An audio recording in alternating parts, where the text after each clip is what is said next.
اسرار صاحب کی پوری زندگی کی ویڈیوز دکھا دیں, کوئی ایک بریلوی چینج کروا کے بتائیں. جو لوگ یہ کہتے ہیں نا ہم پہلے بریلوی تھے, ڈاکٹر اسرار کو سن کے نہ سرکار ہو ہی نہیں سکتا, وہ بس نام کے بریلوی تھے.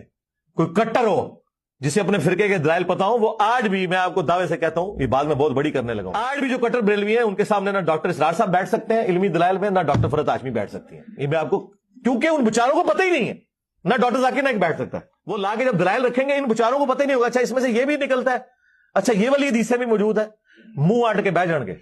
اسی لیے آپ دیکھیں جب کبھی مناظرے ہوتے ہیں کتے کی کرتے ہیں بریلوی, اہل حدیثوں کی بھی دیوبندیوں کی بھی. کیوں کرتے ہیں؟ بودے گراؤنڈ کے اوپر کھڑے ہوئے ہیں, آپ مناظرے کا بھی دیکھیں آپ کو لگے گا یار چھائے ہوئے نے.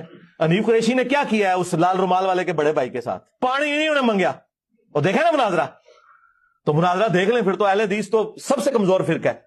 لیکن ویسے آپ ان کے دعوے سنیں, کہیں گے نہیں جی ہماری ہر بات قرآن حدیث سے کہتے مٹی, تو انہوں پتہ ہی نہیں گراؤنڈ ریئلٹیز کے.